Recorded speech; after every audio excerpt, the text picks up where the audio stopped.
Bismillahirrahmanirrahim. Assalamualaikum warahmatullahi wabarakatuh.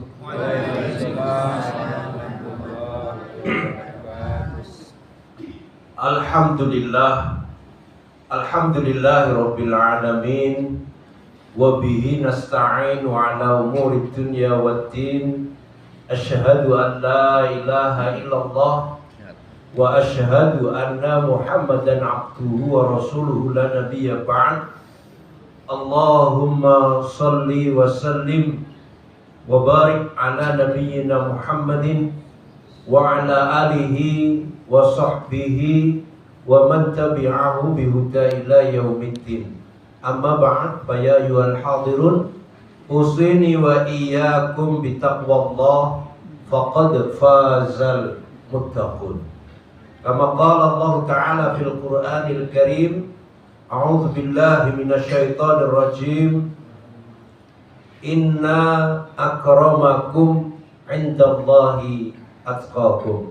Qala Rasulullah sallallahu alaihi wasallam, ittaqillah haitsu ma kunta wa atbi'is sayyi'atal hasanah tamhuha wa khaliqin nas bi khuluqin hasanin. Saudara-saudaraku jamaah Masjid As-Salam yang dimuliakan Allah Ta'ala, alhamdulillah ala kulli hal, pada kesempatan malam hari ini atas karunia Allah Ta'ala kita masih diperkenankan untuk bisa bertemu kembali di kesempatan belajar bersama materi tazkiyah nafas. Mohon maaf, mungkin bulan kemarin saya izin 2 bulan ya. Menjalani ujian praktek, Pak. Iya, ini benar, ini menjalani ujian praktek tazkiyah nafas. Malam hari ini mungkin kita akan kupas. Jadi kita belajar tazkiyah nafas itu ada belajar teori, kemudian nanti ada prakteknya. Prakteknya itu setiap hari. Teorinya ya kita ingatkan, kalau di sini kita 1 bulan sekali kita ingatkan.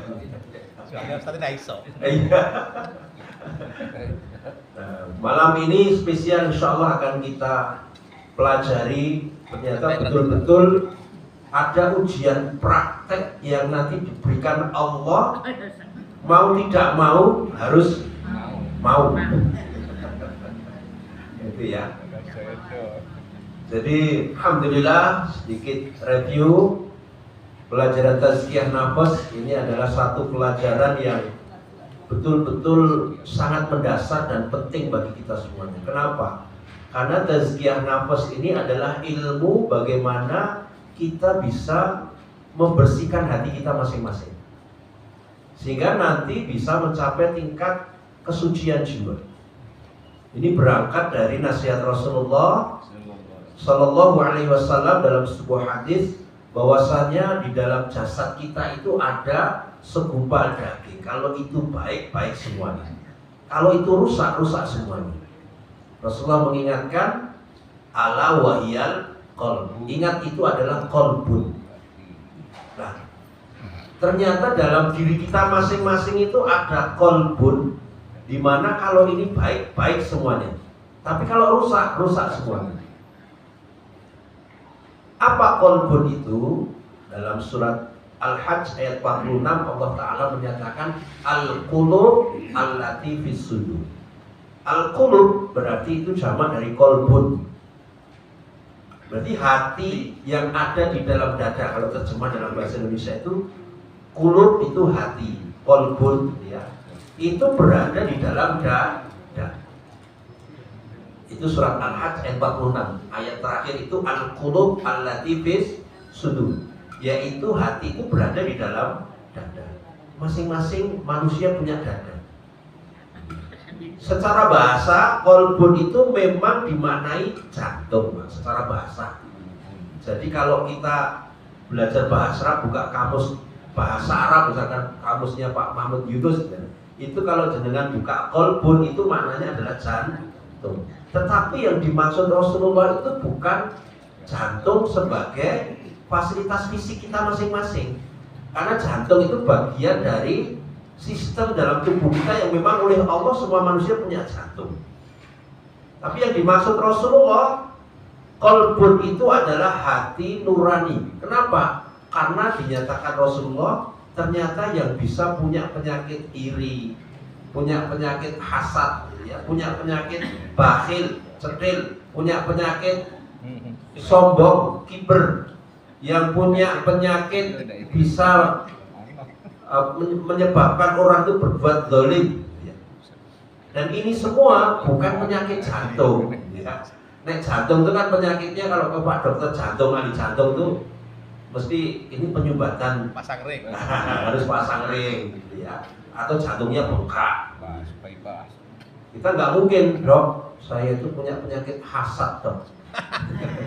Dokternya bingung nanti, kenapa yang sakit itu bukan jantungnya hasad itu, tapi hati. Dan itu sesuatu yang abstrak yang semua manusia oleh Allah dikaruniai hati itu. Nah, yang dimaksud Rasulullah itu adalah hati nurani, bukan jantung. Meskipun jantung itu juga penting. Nah, lebih jauh bagaimana Rasulullah Shallallahu Alaihi Wasallam menerangkan lebih jauh supaya hati kita itu baik, sehingga nanti baik semuanya. Pertama, indikatornya hati itu harus bersih dulu. Yang kedua baru bersih dan bercahaya. Yang kedua bercahaya.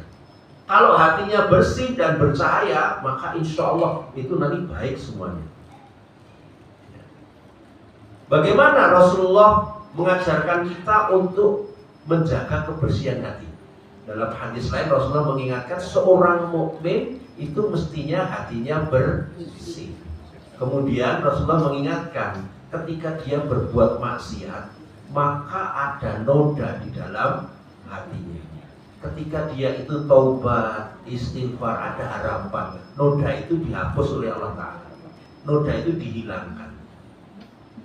Kemudian dalam sebuah hadis yang masyhur Rasulullah sendiri langsung mencontohkan, wallahi, demi Allah, aku ini taubat dan istighfar setiap hari bisa sampai 70 kali atau 100 kali. Riwayatnya ada dua, satu 70 kali, yang kedua ada 100 kali. Berarti bisa jadi Rasulullah itu ya 70 kali, 100 kali taubat dan istighfar. Ini bukan berarti Rasulullah itu dosanya berarti banyak banget gitu ya. Tapi Rasulullah itu berfungsi sebagai uswatun hasanah, sebagai contoh. Langsung memberikan contoh aku saja, padahal Rasulullah itu maksum. Maksum itu kan terjaga dari dosa, terjaga dari kesalahan. Ketika mau berbuat salah itu langsung diperingatkan Allah. Baru bermuka masam saja. Bermuka masam itu berarti naik kita apa? Merengut. Lagi merengut saja Allah itu sudah negur. Abasa wa tawalla. Ini dia, nanti bisa dipelajari tafsirnya di surat Abasa itu. Baru merenggut karena kedatangan seorang sahabat. Nek cara kita itu wis wong ra duwe, kan gitu toh. Wong desa ora duwe kok nyelo-nyelo. Ini dia. Ini padahal Rasulullah itu sedang menghadapi tamu bangsawan. Rasulullah itu bermuka masam. Itu saja sudah ditegur Allah. Ini bukti kalau Rasulullah itu betul-betul maksum, dijaga supaya tidak berbuat dosa. Nah, kita kira-kira maksum enggak? Ada namanya Pak Maksum. Namanya Pak Maksum. Nah, oleh Allah, makanya Rasulullah tadi setiap mukmin itu mestinya hatinya bersih. Ketika dia berbuat maksiat, berarti mukmin itu masih bisa berbuat maksiat. Masih. Wong mukmin itu juga manusia. Jadi ya, manusia itu ternyata secara mendasar oleh Allah dalam surat 91 surat Asy-Syams ayat 7 sampai 10, setiap manusia itu punya jiwa. Di mana di dalam jiwa itu diilhamkan wa nafsin wa ma sawwaha fa alhamaha fujuraha wa taqwaha. Setiap jiwa manusia itu ternyata diilhamkan nafsu fujur dan nafsu taqwa. Qad aflaha man zakkaha wa qad khaba man dassaha. Maka Allah menyatakan sungguh akan menang, akan beruntung orang-orang yang senantiasa berupaya untuk menjadikan jiwanya itu takwa, jiwanya itu bersih, jiwanya itu suci. Dan akan rugi orang-orang yang senantiasa membiarkan jiwanya itu dikotori. Ternyata dalam diri kita masing-masing ada jiwa yang sudah ditanamkan Allah, namanya nafsu fujur dan nafsu takwa. Dan pertama kali yang ditanamkan Allah ternyata nafsu fujur dulu. Makanya manusia itu punya kecenderungan untuk mengikuti hawa nafsu. Surat Yusuf surat 12 ayat 53. Innan nafsa la amaratun bisu, itu pengakuan Nabi Yusuf yang diabadikan Allah di dalam Al-Quran. Wa ma ubari'u nafsi, aku pun tidak bisa lepas dari nafsuku. Nabi pun juga mempunyai nafsu dalam pengertian nafsu fujur, tetapi oleh Allah dijaga. Maksud tadi kalau Rasulullah. Lah Nabi Yusuf ketika mau berbuat jajan ya kepengin. Dia tahu wong nang omah dhewean ditutup kabeh, diajak sisa. Ini kan nek wong lanang itu balik lagi nek saya misalkan kadang-kadang kayak kucing. Itu bandeng. Kalau bandeng itu nek nggon lemari ya di lemarinya dikunci ya piye supaya iso kok ditoke. Tapi Nabi Yusuf kemudian ingat Allah di dalam hatinya. Maka akhirnya hatinya diberi rahmat. Illa marahimah rabbi. Maka dalam ayat itu wa ma ubari'u nafsi innan nafsa la amaratun bisu. Sesungguhnya setiap manusia itu punya nafsu, dan nafsu manusia itu cenderung kepada su. Illa kecuali marahimah rabbi, orang-orang yang diberi rahmat Allah. Maka seperti para nabi itu diberi rahmat, maka sifat Rasulullah maksum. Nabi Yusuf pun juga kemudian diingatkan. Karena diingatkan Allah terus balik ke belakang, lari. Makanya dalam kisah itu ditarik bajunya yang sobek di mana, Pak? Belakang. Gitu ya. Itu membuktikan Nabi Yusuf betul lari karena diingatkan Allah. Akhirnya takut, kemudian mengakui wa ma ubari'u nafsi, aku pun tidak bisa lepas dari nafsu. Dan ini dijaga oleh Allah, diberi rahmat. Maka Allah tadi menyatakan dalam surat Asy-Syams tadi ayat 7 sampai 10, qad aflaha man zakkaha. Ini ada dua ayat yang hampir sama. Yang kalau ngimam itu kadang-kadang Pak Imam itu keliru. Qad aflaha man zakkaha sama qad aflaha man tazakkaha. Ini dalam surat Sabihis Al-Alaq ya. Kadang-kadang keliru. Tapi ini betul-betul Allah menyatakan qad aflaha man tazakka maupun qad aflaha man zakka. Sungguh akan beruntung, akan menang orang-orang yang berupaya untuk senantiasa mensucikan jiwanya. Dengan cara bagaimana? Nuruti nafsu takwa. Tidak nuruti nafsu, tidak nuruti nafsu fujur. Nafsu fujur inilah yang sering dimaksudkan dalam bahasa kita itu hawa nafsu itu. Hawa nafsu. Nah, manusia ternyata tidak lepas dari hawa nafsu. Dan hawa nafsunya manusia senantiasa buruk, ya, kalau tidak dikendalikan. Itulah yang menyebabkan manusia itu bisa berbuat dosa. Dan itu pun bisa sewaktu-waktu. Kenapa hawa nafsu itu ada di dalam diri manusia sewaktu-waktu? Apalagi setiap manusia itu oleh Allah diizinkan setan itu mengganggu. Ini termaktub di dalam surat A'raf ayat yang ke-16. Ternyata Allah mengizinkan iblis yang pada waktu itu ganggu Adam, ya, minta izin kepada Allah untuk mengganggu manusia itu sampai hari kiamat. Terus diberi izin oleh Allah. Bahasa kita itu punya SIM, surat izin mengganggu. Kita kan surat izin mengemudi kan. Jadi memang iblis itu punya SIM. Dan iblis itu berketurunan, surat Kahfi ayat 50 itu. Keturunannya itu juga diizinkan Allah untuk mengganggu setiap manusia. Makanya Rasulullah itu mengingatkan setiap kalian ada qarin dari jenis jin. Terus sahabat itu iseng, jenengan nggih ya Rasulullah? Oh iya. Tetapi jin yang ada padaku sudah diberi rahmat Allah sehingga senantiasa membisikkan kebaikan. Diberi rahmat tadi sehingga maksum. Nenek kita. Korin, ya sering kita dengar korin ini, jin. Korin yang senantiasa berupaya mengganggu manusia. Makanya ini kalau manusia itu sudah cenderung kepada hawa nafsu, maka setan tidak perlu kerja keras ya. Jadi nek wis gowo kayu bakar, gowo bensin, apa meneh wis gowo korek api. Wes. Setan kari bocah-bocah ijazah. Jadi akhirnya setan ora perlu kerja keras. Kenapa? Karena ternyata manusianya sudah menjadi setan. Karena surat An'am 112 setelah diizinkan Allah akan menggelincirkan manusia sehingga jadi temannya setan. Akhirnya manusia itu juga bisa jadi setan. Karena setan itu adalah sifat. Para ulama menjelaskan setan itu sifat yang dimiliki oleh siapa? Bisa jin, bisa manusia. Yang menyimpang dari jalan Allah itulah setan. Maka sifat setan itu bisa jadi ada di dalam diri kita. Kenapa? Karena nuruti hawa. Maka Rasulullah kadang-kadang juga mengingatkan setan itu sudah merasuki manusia, itu ibarat aliran darah. Aliran darah kita kira-kira kita terasa enggak?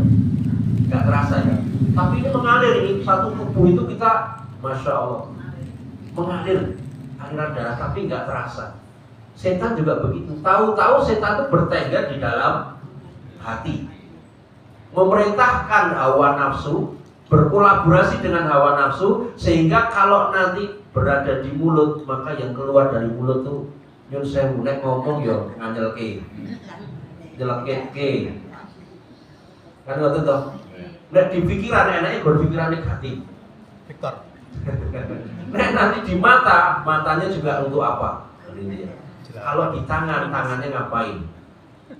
Neng pasar sok yo lali iki tutugone digawa. Gitu. Sing kantoran nggih ngoten, piye tanda tangane piye. Gitu. Nek nanti di pikiran, nek pimpinan, jadi apalagi pimpinan parpol piye carane.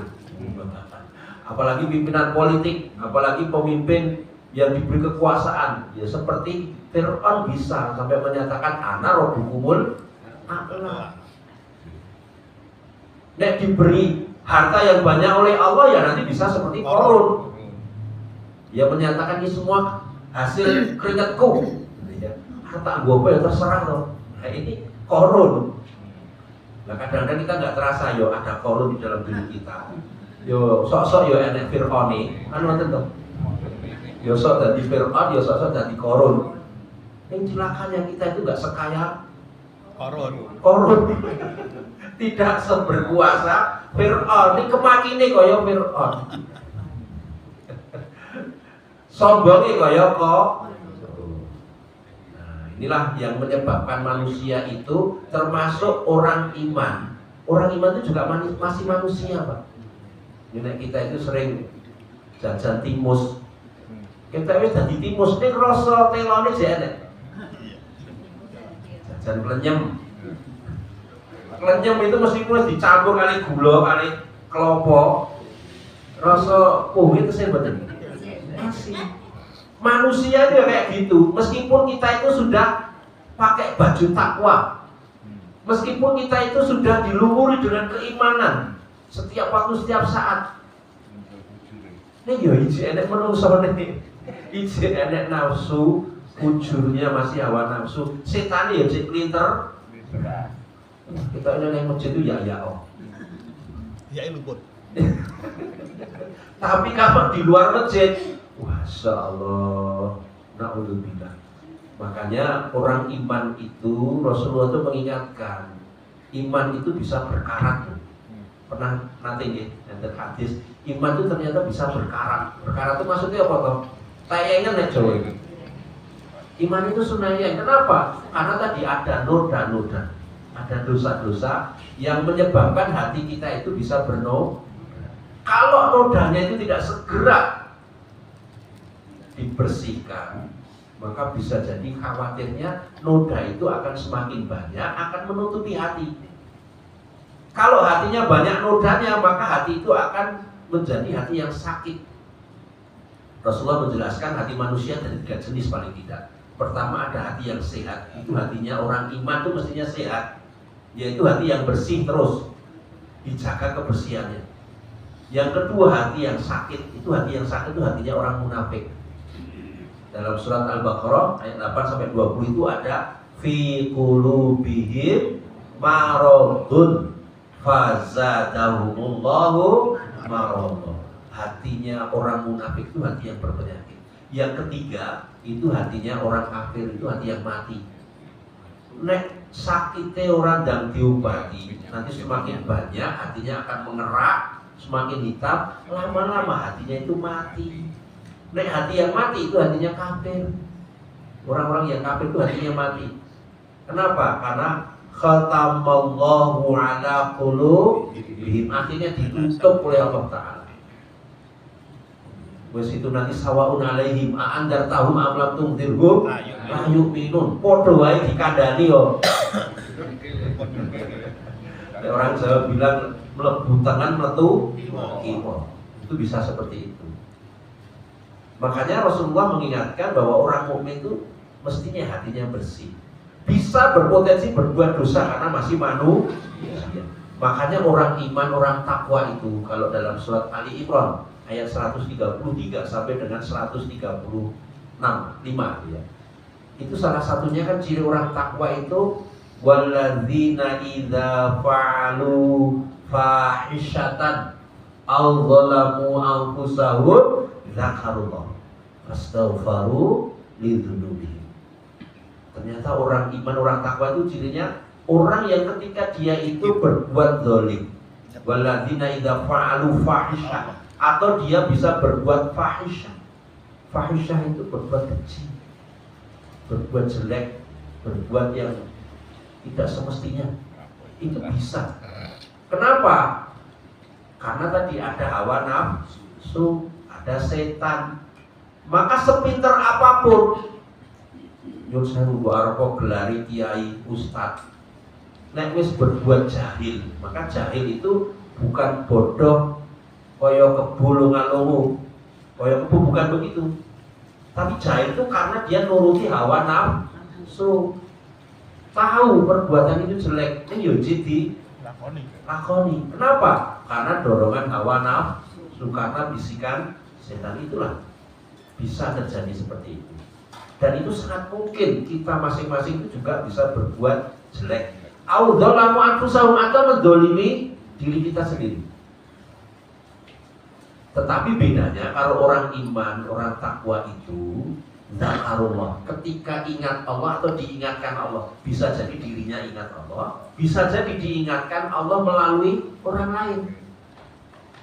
Fastaghfarullah, maka dia segera zakarullah fastaghfaru lidzunubihim, kemudian dia segera minta ampunan kepada Allah atas dosa-dosanya. Dan itulah bedanya antara manusia biasa yang dia itu punya banyak penyakit munafik, kafir, dan orang iman. Podo-podo potensi masih bisa berbuat jelek, tapi bedanya orang iman itu fastaghfaru lidzunubihim, ketika ingat Allah atau diingatkan Allah segera. Kapan segeranya ini? Ya. Segeranya itu kapan? Sebelum mati. Padahal mati itu tahu nggak? Kapan? Makanya Rasulullah Shallallahu Alaihi Wasallam langsung mencontohkan istighfar itu aku saja. Taubat dan istighfar itu bisa 70 kali, bisa 100 kali. Kapan itu? Fi kulli yaumin. Ternyata Rasulullah itu setiap hari. Maka dalam kitab Minhajul Abidin ila Jannah, ya, itu karya Imam Ghazali, karya terakhir beliau, itu ada tuntunan bagaimana kata istighfar dan taubat itu didetailkan, ya. Didetailkan istighfar atas apa setiap hari itu, kok bisa 70 sampai 100 kali. Ternyata harus kita evaluasi dulu, ya. Perintahnya ada evaluasi, perintahnya ada untuk istighfar, perintahnya ada untuk taubat, perintahnya ada untuk meninggalkan dosa-dosa. Siapa yang diperintahkan? Orang iman. Pertama surat An'am 120. Wa daru dzahirul itsmi wa batin. Tinggalkan dosa zahir dan dosa batin. Siapa ini yang diperintahkan? Orang iman. Nek orang kafir wis ra gagas dosa. Orang munafik wis ra gagas dosa. Maka orang iman wa daru dzahirul itsmi wa batin. Tinggalkan dosa zahir dan dosa batin. Ternyata dosa itu ada dua jenis, ada zahir maupun batin. Zahir itu yang tampak, yang kelihatan, yang batin itu tidak tampak. Dan ternyata kalau kita teliti bisa jadi kita itu mungkin wah aku seorang dosa zahir mungkin ini. Tapi batin kadang-kadang pirang-pirang gitu ya. Makanya orang iman itu diperintahkan Allah dalam surat Hasyr surat 59 ayat 18, ya ayyuhalladzina amanu taqullaha haqqa taqwah wa tanzur nafsun ma qaddamat lighad. Orang iman, jagalah ketakwaanmu kepada Allah. Untuk bisa menjaga ketakwaan pada Allah, hendaklah setiap diri orang iman itu memperhatikan nafsun. Nafsun itu para ulama tafsir menafsirkan ada yang langsung hati. Setiap orang iman hendaklah senantiasa memperhatikan hatinya. Apa yang sudah dipersiapkan untuk menghadapi hari esok. Tadi Rasulullah menyatakan seorang mukmin mestinya hatinya bersih. Kira-kira hati kita sudah dibersihkan belum? Padahal ternyata iman itu mestinya juga merasuk ke dalam hati. Takwa itu juga ada di dalam hati. Kira-kira iman kita sudah beres belum? Jangan-jangan masih tercampur dengan penyakit-penyakit. Jangan-jangan takwa kita itu burung sebenarnya. Karena Rasulullah dalam sebuah hadis Imam Bukhari, at-taqwa hauna, at-taqwa hauna, at-taqwa hauna. Takwa itu harus di sini, di dalam hati. Kalau ketakwaan sudah dalam hati, maka insya Allah, maka saya contohkan tadi ya. Kemarin, alhamdulillah saya menjalani ujian praktek. Mudah-mudahan lulus. Kenapa? Bagaimana Rasulullah mengarahkan supaya kita bisa menyatakan wa qul alhamdulillah ala kulli hal. Bisa mengatakan alhamdulillah atas tiap kondisi, khususnya ini dalam kondisi yang tidak menyenangkan.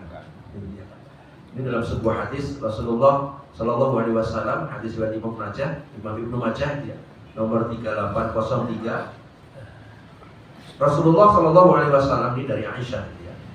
Kebiasaan Rasulullah jika menyaksikan hal-hal yang beliau sukai juga mengucapkan alhamdulillah. Alladzi bi ni'mati tatimmu shalihah. Sedangkan jika beliau menyaksikan hal-hal yang tidak menyenangkan, beliau juga mengucapkan alhamdulillah ala kulli hal. Alhamdulillah ala kulli hal. Kalau menyenangkan, alhamdulillah alladzi bi ni'mati tatimmu shalihah, yang telah memberikan banyak kebaikan. Tapi nek tidak menyenangkan, ya tetap alhamdulillah ala kulli hal. Kita diingatkan Allah surat Al-Mulk ayat kedua bahwa kita selama hidup itu akan menjalani uji ya. Supaya apa? Nanti Allah bisa mengetahui kamu nek diuji itu lulus enggak. Liya baluakum ayyukum ahsanu amala. Dan ujian itu ternyata dalam surat Al-Anbiya ayat 35, kullu nafsin dha'iqatul maut wa nabluukum bisyarri wal khairi fitnah. Ujian itu ada dua, yaitu ujian yang syar dan ujian yang khair. Syar itu sesuatu yang tidak menyenangkan, khair itu suatu kebaikan yang menyenangkan. Nek soal kita itu setiap hari ada soal, diberi soal oleh Allah, terus kita harus jawab. Soal itu ada yang gampang, ada yang sulit, gitu ya. Tapi semuanya harus dikerjakan. Dan selama hidup kita akan menjalani ujian. Nah kadang-kadang kita mendapatkan ujian yang menyenangkan. Maka Rasulullah juga menyatakan alhamdulillah. Ketika dia mendapatkan ujian yang tidak menyenangkan juga bisa mengatakan alhamdulillah. Maka contoh konkret kemarin saya menjalani ujian benar-benar. Jadi begini, wis sinau yang menunggu nek tak uji tenan piye. Nah ini ya. Alhamdulillah saya kemarin habis kajian ya kira-kira akhir bulan Mei waktu itu ya, akhir bulan Mei. Pekan terakhir itu saya punya kajian di Pabelan. Kira-kira jam 10:04 saya sudah akhiri. Saya naik motor, biasanya saya itu naik trail. Tapi saya pinjam istri saya Mio. dan ini saya pakai juga Mio. Dan ketika sudah sampai di daerah Windan Pak, ya Windan di belakang, kalau Bapak Ibu suka baksonya Pak Samio itu baratnya ya. Itu kan dari arah barat saya agak belok gitu ya, agak Bekasel itu agak belok, habis rel itu kemudian tahu-tahu memang saya pas belok itu kok gelap ya. Dan qadarulahnya ada, bayangan saya ibu-ibu yang menghadap ke timur di depan saya persis. Makanya saya langsung mencoba menghindar kanan. Kemudian ya qadarullah, karena Mio itu kan set ketika ngerem kan mungkin gubit gitu ya. Alhamdulillah saya terlempar. Dan dulu saya alhamdulillah ikut pencak silat, mungkin responnya ya refleks ya, refleks itu saya pakai ini Pak, jadi pakai baunya mungkin saya terlalu berat ini, jadi patah, baunya patah. Nah kemudian juga ternyata jatuh itu juga pas tangan saya itu ngenai bau rusuk saya, dan rusuknya itu juga ternyata patah juga. 5 lagi. Iya. 5 lagi. Alhamdulillah pokoknya. Jadi itu saya ucapkan alhamdulillah, sewaktu saya jatuh pun alhamdulillah, dalam hati saya itu sudah mengatakan alhamdulillah ya Allah saya masih bisa bergerak. Meskipun pada waktu itu sakit sekali Pak. Iya, sakit sekali. Tapi karena saya mungkin sudah belajar itu, jadi alhamdulillah ya Allah, alhamdulillah masih bisa bergerak gitu ya. Nah itu belum tahu nih yang patah apa. Terus saya bisa masih waktu itu saya di tengah, karena berdiri sudah nggak bisa. Saya pakai sarung juga berangkat di pinggir itu. Alhamdulillah sudah bisa sampai pinggir. Karena di tengah kan bahaya gitu. Karena malam sehingga agak sepi.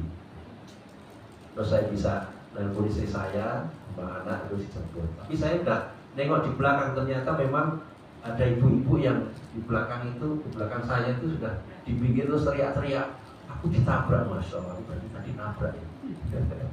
Nah, terus saya ditolong oleh orang setempat, terus ditanya, kasih minum, terus saya diantar ke rumah sakit. Saya minta tolong juga ibu itu diantar ke rumah sakit.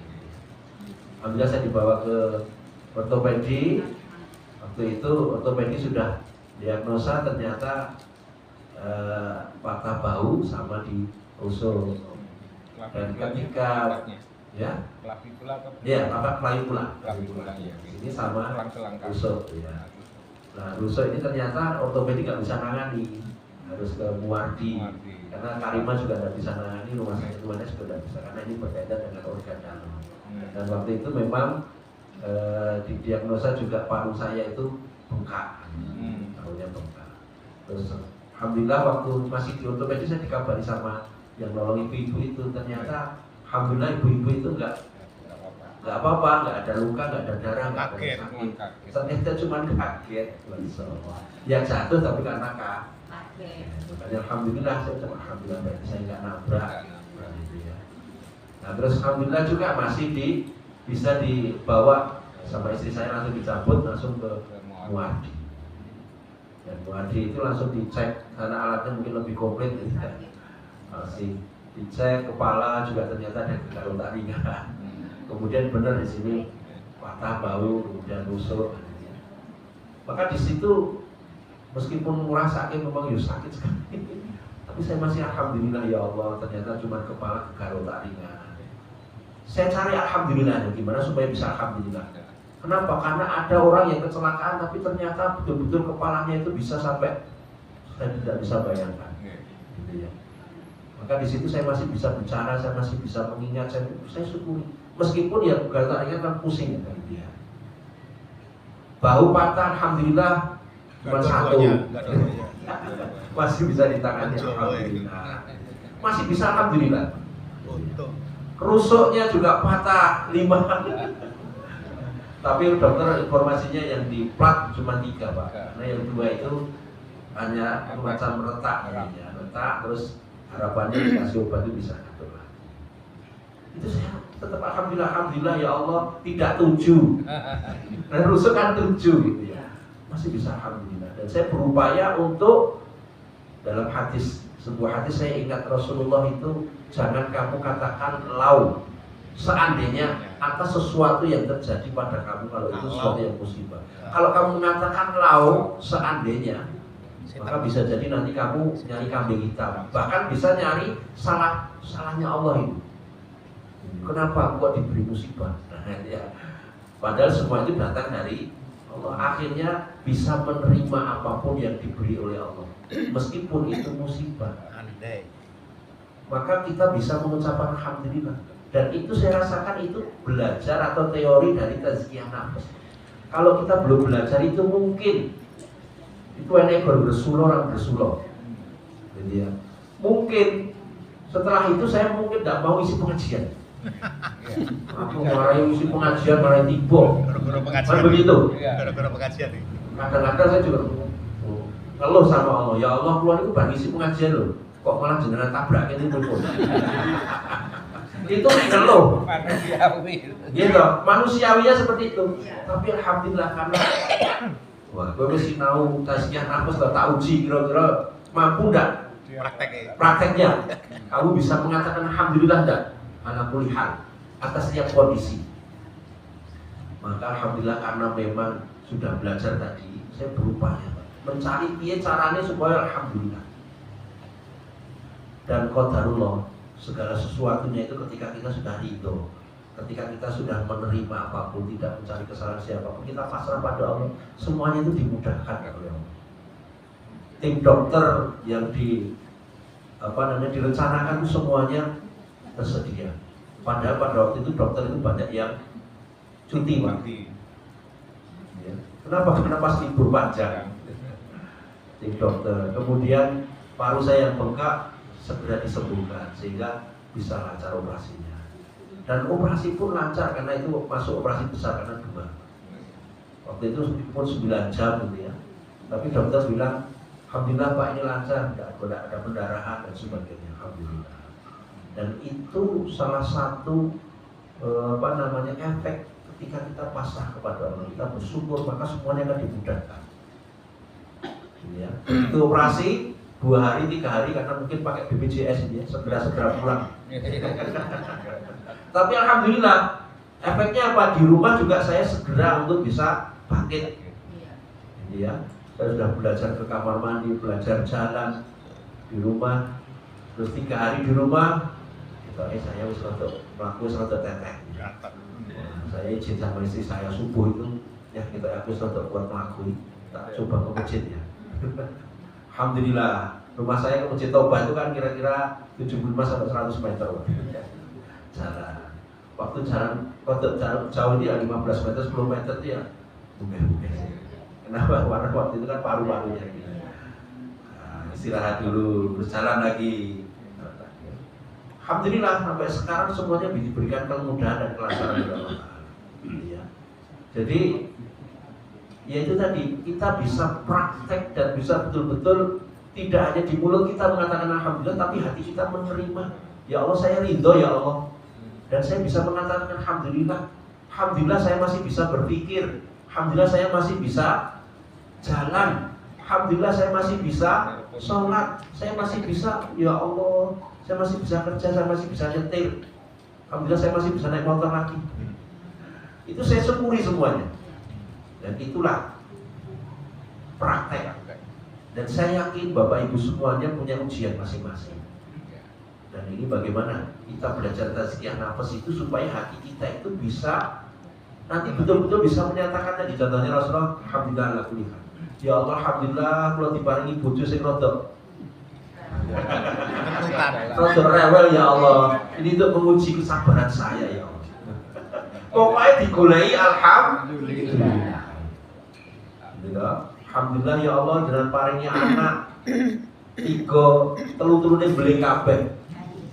Alhamdulillah ya Allah, berarti amanat kula ya Allah untuk sabar, untuk mendidik. Doakan, insya Allah nanti akan bisa menjadi anak yang kembali soleh lagi. Terus pokoknya nyun sewu tadi saya disampaikan Bapak, alhamdulillah sudah berapa tahun Pak duduk? 5 tahun. Alhamdulillah saya kemarin sholat duduk itu sepekan Pak. Sebelumnya pokoknya saya latihan di sana. Alhamdulillah. Kita nggak sakit. Alhamdulillah Pak saya. Pak Jenderal juga alhamdulillah masih bisa sholat, masih bisa naik sepeda, masih bisa. Alhamdulillah, pokoknya digulai alhamdulillah. Jadi apapun yang diberikan Allah, maka tetap bagaimana kita bisa alhamdulillah. Maka insya Allah itu sebagai testing. Kira-kira saya belajar tazkiyah nafas itu bisa praktek enggak? Dan nanti lebih lagi, kalau sudah seperti itu nanti akan muncul rasa syukurnya kepada Allah. Syukur apa ini? Atas kenikmatan yang diberikan Allah pada kita, sehingga nanti tidak ada rasa dengki lagi kepada orang lain. Kenapa? Apa yang diberikan Allah pada kita itu kita syukuri.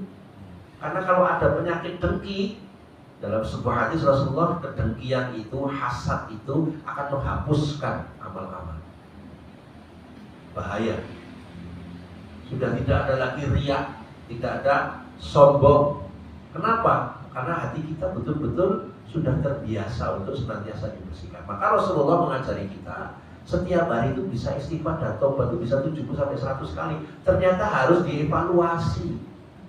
Jangan-jangan hati saya itu masih banyak sombongnya, masih banyak hasadnya, masih banyak dengkinya, masih banyak riyaknya. Na'udzubillah min dzalik. Segera. Maka Rasulullah Shallallahu Alaihi Wasallam hari ini kalau bisa kita tetap sudah evaluasi. Supaya apa? Besok pagi, ini besok itu hubungannya ternyata dalam surat Luqman ayat 34. Itu hubungannya dengan mata dari nafsun bi ayyi ardin tamut. Tidak ada manusia yang tahu di mana dia akan mati. Wa mata dari nafsun madza taksibu. Dan tidak ada manusia yang tahu apa yang akan terjadi besok pagi. Dilakukan itu. Maka hari ini kesempatan kita untuk memperbaiki. Ya, memperbaiki dan hati kita masih ada penyakit-penyakit. Maka tadi diperintahkan Allah untuk evaluasi diri, surat Hasr ayat 18. Dengan cara bagaimana? Kalau sudah ketemu segera istighfar. Fastaghfir lidzambika walil mu'minin wal mu'minat. Surat Muhammad ayat 19. Istighfar, mohon ampunan pada Allah Ta'ala. Kalau berkaitan dengan orang lain, minta maaf. Kalau berkaitan dengan materi, segera selesaikan. Bahkan Rasulullah, nek iso nek kamu sedang jodoh dia jangan ditelung dino. Jangan ditelung dino nek iso.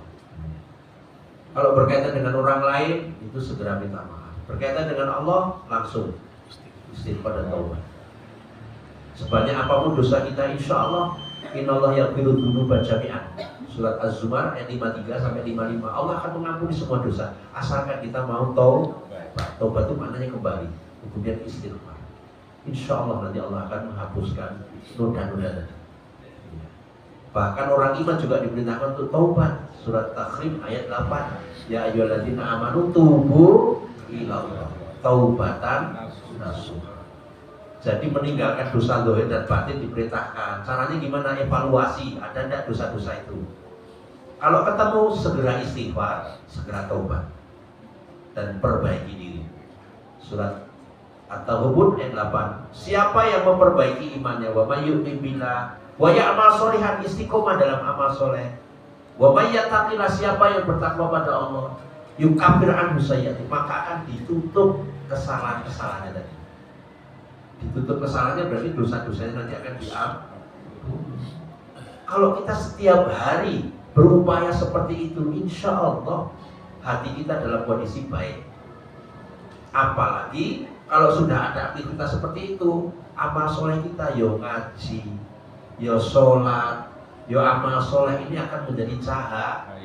Itulah hati yang baik, hatinya bersih, hatinya bercahaya. Rasulullah menyatakan kalau itu baik, baik semuanya. Sehingga nanti ketika mendapatkan ujian-ujian praktek setiap hari itu kita bisa menjalani ujian praktek itu dengan nyaman. Ya. Akan memperbaiki diri kita, memperbaiki hubungan kita dengan Allah, akan semakin ikhlas, akan semakin tawadhu, hubungan dengan sesama kita akan semakin akrab, dengan saudara, dengan teman juga semakin akrab, dengan keluarga semakin baik. Makanya Rasulullah itu sampai mencontohkan, aku ini yang terbaik dengan keluargaku. Sampai-sampai sahabat Anas bin Malik itu, aku gak pernah melihat Rasulullah itu marah nggak pernah memukul. Kenapa? Karena kalau Rasulullah marah memang diam. Nggak pernah memukul. Aku ini yang terbaik dengan keluargaku. Nah, hal-hal seperti ini kita ukur dalam diri kita. Untuk bisa sampai ke level-level seperti itu butuh level hati yang level pedes itu pedesnya level berapa? Nah, hati juga begitu. Untuk bisa sampai level sabar, syukur, tawadhu, ikhlas, kemudian dengan keluarga bisa nyaman, dengan tetangga juga nyaman, dengan sahabat juga baik semuanya, tidak ada iri, tidak ada dengki. Nah, itu dibutuhkan hati yang bersih dan bercahaya. Saudara-saudaraku, inilah yang perlu kita pelajari bersama. Jadi ini kita belajar bareng-bareng ya. Jadi saya ngomong di depan itu yo diuji semuanya, gitu ya. Jadi orang saya ngomong ning ngarep ora diuji sama. Tapi ayo kita belajar bareng-bareng supaya kita lulus ujian semuanya. Sehingga harapannya di dunia kita selamat, di akhirat juga selamat. Maka kalau kita sudah bersih hatinya, kemudian bercahaya, kita jaga terus, insya Allah akhir hayat kita akan betul-betul husnul khotimah. Kenapa? Karena husnul khotimah itu berarti menghadap Allah, membawa qalbun salim, qalbun unik, hatinya sehat, hatinya selamat, hatinya bercahaya. Dan nanti akhirnya di akhirat akan dimudahkan Allah Ta'ala. Ketika dibangkitkan, surat Hadid ayat 12 akan bercahaya. Ketika melewati jembatan Sirat akan dipercepat, dimudahkan oleh Allah. Dihisab juga hisabaya Sirat. Dan akhirnya akan dipanggil dengan panggilan apa Pak? Ya ayat Tuhan nafsul mutmainnah. Surat Fajr ayat 27 sampai 30. Jadi nanti dipanggil oleh Allah dengan sebutan nafsul mutmainnah itu insya Allah cocok gitu loh Pak. Kenapa? Jiwa yang suci, jiwa yang tenang. Kenapa? Qad aflaha man tazakka, dan zakah itu di dunia kita sudah berupaya untuk mensucikan jiwa kita, membersihkan hati kita, sehingga pantas nanti kalau dipanggil ya ayat Tuhan nafsul mutmainnah irji ila rabbiki radiyatan mardiyah fadkhuli fi ibadi wadkhuli jannati. Mudah-mudahan kita semuanya juga dipanggil segera. Amin Allahumma amin. Saudara-saudara sekalian, ini yang bisa kita pelajari. Ada kurangnya mohon dimaafkan, ada kelirunya insya Allah kita revisi dan sebagainya. Dan mohon maaf, mudah-mudahan ini tadi tidak menjadi umum bagi saya, hanya sekedar contoh. Mudah-mudahan kita semuanya bisa mempraktekkan. Jangan Pak, Ya, jangan mempraktekkan. itu lulus gitu loh Pak. Bukan praktekkan seperti saya ya, tidak semuanya terus satu semuanya. Nah ujiannya kan masing-masing. Maksudnya mempraktekkan ujian. Wah berarti nek prakteknya kecelakaan semua ya. Ya alhamdulillah. Alhamdulillah. Mudah-mudahan kita lulus semua ujian yang diberikan Allah. Amin. Sekali lagi kita akhiri taklim malam ini dengan bacaan Alhamdulillah. Alhamdulillahirobbilalamin. Subhanakallahumma wa bihamdika asyhadu an la ilaha illa anta astaghfiruka wa atubu ilaik. Assalamualaikum warahmatullahi wabarakatuh. Waalaikumsalam.